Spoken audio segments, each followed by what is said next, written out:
ഇന്ന് നമുക്കൊരു ബീട്രൂട്ട് പച്ചടി ഉണ്ടാക്കിയാലോ? സദ്യക്ക് ഇവൻ ഇലയുടെ അരികിലിരിക്കുന്നത് കാണാൻ തന്നെ ഒരു ഭംഗിയാണല്ലേ. അപ്പോൾ ഈ വിഷുവിന് ബീട്രൂട്ട് പച്ചടി ഇങ്ങനെയൊന്ന് ഉണ്ടാക്കി നോക്ക്. ബീട്രൂട്ട് പച്ചടി ഉണ്ടാക്കാനായിട്ട് ഞാനിവിടെ 2 മീഡിയം സൈസ്ഡ് ബീട്രൂട്ട് ആട്ടോ എടുത്തേക്കുന്നത്. അത് നമുക്കിനി ക്ലീൻ ചെയ്തിട്ട് നന്നായിട്ട് ചെറിയതായിട്ട് കൊത്തി കൊത്തി അരിയാവേ. ചെറിയതായിട്ട് അരിയുമ്പോൾ കാണാനും ഭംഗിയാണ്, വേവാനും എളുപ്പമാണ് കേട്ടോ. ഇനി നമ്മൾ എടുത്ത 2 ബീട്രൂട്ടും ഇതുപോലെ ചെറിയതാക്കി അരിഞ്ഞെടുക്കാം നമുക്ക്. ബീട്രൂട്ട് പച്ചടി ഇഷ്ടമുള്ളവരൊക്കെ ഒന്ന് താഴെ കമൻറ്റ് ചെയ്യണേ. അപ്പോൾ നമ്മുടെ ബീട്രൂട്ട് എത്രയും ചെറുതാക്കി അരിയാവോ അത്രയും നല്ലതാണേ. ഇപ്പോൾ ഞാൻ മാക്സിമം ചെറുതാക്കിയാണ് ഇവിടെ അരിഞ്ഞേക്കുന്നത്. നിങ്ങൾക്ക് കാണത്തില്ലേ, നല്ല സ്മോൾ സൈസായിട്ടല്ലേ അരിഞ്ഞ് വന്നേക്കുന്നത്. അപ്പം നമ്മൾ എടുത്ത ബീട്രൂട്ട് ഇവിടെ അരിഞ്ഞ് തീർന്നിട്ടുണ്ടേ. നിങ്ങൾക്കിത് ചെറിയ പീസാക്കി ചോപ്പറിൽ ഇട്ടാലും ഈസി ആയിട്ട് ഇങ്ങനെ പൊടി പൊടിയായിട്ട് അരിഞ്ഞ് കിട്ടും. ഇനി നമുക്കതിലേക്ക് എരിവിന് ആവശ്യത്തിനുള്ള പച്ചമുളക് ഇടാവേ. നമ്മളിതിലൊരു അരപ്പ് ചേർക്കുന്നുണ്ട്, ആ സമയത്ത് നമ്മൾ പച്ചമുളക് ചേർക്കും. അതുകൊണ്ട് ഇപ്പം നമ്മൾ തൽക്കാലം ഒരു പച്ചമുളക് ഇതിലേക്ക് ആഡ് ചെയ്യുന്നുള്ളേ. പച്ചമുളക് കൂടെ ചേർത്ത് കഴിഞ്ഞിട്ട് നമുക്കിനി ഇതൊന്ന് വേവാനായിട്ട് വെക്കണം. അതിനുവേണ്ടി നമ്മളൊരു ചീനച്ചട്ടി വെച്ചിട്ടുണ്ട്.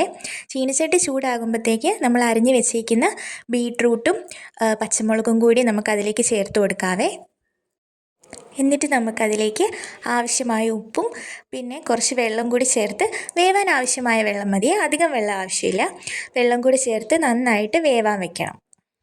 വെള്ളം എല്ലാം ഒഴിച്ചിട്ട് നമുക്ക് ഉപ്പും എല്ലാ ബീട്രൂട്ടിലും പിടിക്കാനായിട്ട് ഒന്ന് മിക്സ് ചെയ്ത് കൊടുക്കാവേ. അത് കഴിഞ്ഞിട്ട് നമുക്കത് മൂടി വെച്ചൊന്ന് വേവിക്കാം. അപ്പോൾ ഇതാ ഇവിടെ നല്ല രീതിയിൽ മിക്സ് ആക്കിയിട്ടുണ്ട്.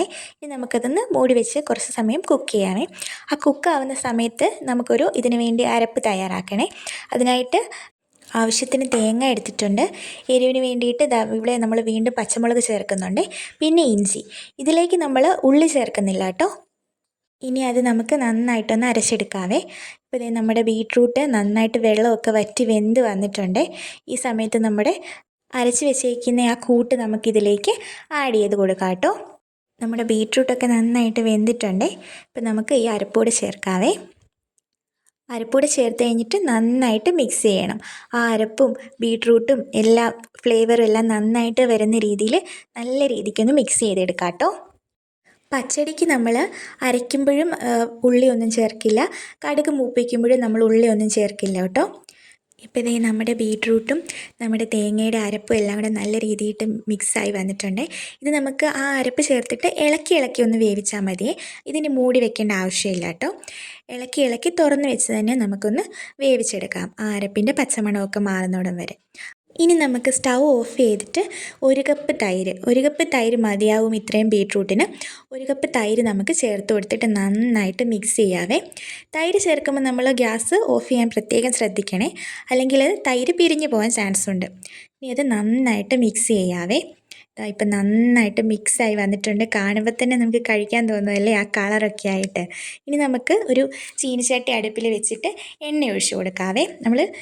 എണ്ണ ചൂടായി വരുമ്പോഴത്തേക്കും നമുക്ക് കുറച്ച് കടുക് ഇട്ട് കൊടുക്കാം. കടുക് പൊട്ടി വരുമ്പോൾ നമുക്കതിലേക്ക് കുറച്ച് 1-2 വറ്റൽമുളകും ചേർത്ത് കറിവേപ്പിലയും ചേർത്ത് നന്നായിട്ട് മൂപ്പിച്ചെടുക്കാവേ. കറിവേപ്പിലയൊക്കെ നന്നായിട്ട് മൂത്ത് വരുമ്പോഴത്തേന് നമ്മൾ നേരത്തെ തയ്യാറാക്കി വെച്ചേക്കുന്ന നമ്മുടെ ബീട്രൂട്ട് പച്ചടിയിലേക്ക് നമുക്കത് ഒഴിച്ചു കൊടുക്കാവേ.